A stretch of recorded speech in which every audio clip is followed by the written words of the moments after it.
Now that the cultural heritage aspects of the bridge structure have been addressed, the archaeological potential must be assessed and appropriate measure taken to protect any archaeological resources. Will any activity related to the project result in land impacts or significant ground disturbance? Keep in mind that if your proposal requires temporary storage or work areas or will build temporary roads to enable installation, there may be ground impacts. Significant ground disturbance means to interfere with or alter the existing condition of the ground, whether it is above or below water, through human actions that have the potential to affect the cultural heritage resources, and includes, but is not limited to, altering the existing grade of land, compacting, excavating or removing topsoil, power spraying, dredging, placing or dumping fill, removing vegetation, allowing heavy vehicle traffic, trenching, for example, for services, drainage ditch construction, trail construction, scarification, and soil mechanics studies, but does not include normal, regular farming practices such as plowing or tilling. If yes, proceed to the next question. If no, proposed work is Schedule A. Document and proceed with the project. The documentation summary should include all applicable documentation mentioned in the checklist. The summary should reflect the answers to the relevant questions in the checklist and be supported by documentation, such as a map of the study area, copies or responses received from the appropriate authorities, printouts and screenshots of database query results, historical source materials, and the summary must be retained by the project proponent as part of the project documentation. The written summary should clearly demonstrate how the proponent arrived at the conclusion and must be reasonable and sufficiently supported.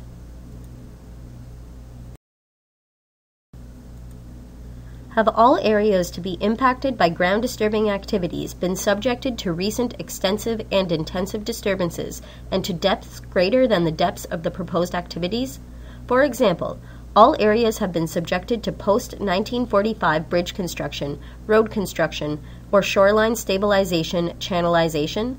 If you answered yes to this question, an archaeological assessment is not required.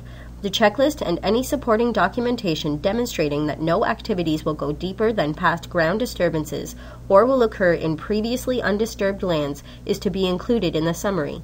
If you answered no, there is potential for archaeological resources at the study areas and an archaeological assessment is required. Continue to the next question.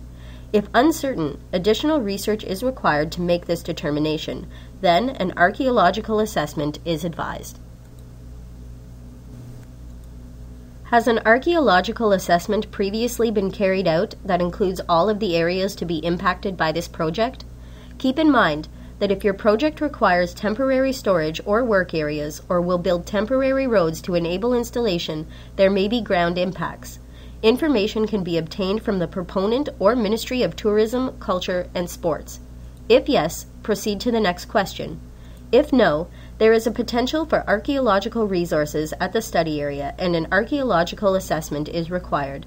Retain a qualified archaeologist and complete an archaeological assessment. Does the report on that previous archaeological assessment recommend that no further archaeological assessment is required within the limits of the project for which that assessment was undertaken, and has a letter been issued by the Ministry of Tourism, Culture and Sport stating that the report has been entered into the Ontario Public Register of Archaeological Reports? Information can be obtained from the proponent of Ministry of Tourism, Culture and Sports. If yes, proposed work is Schedule A. Document and proceed with the project.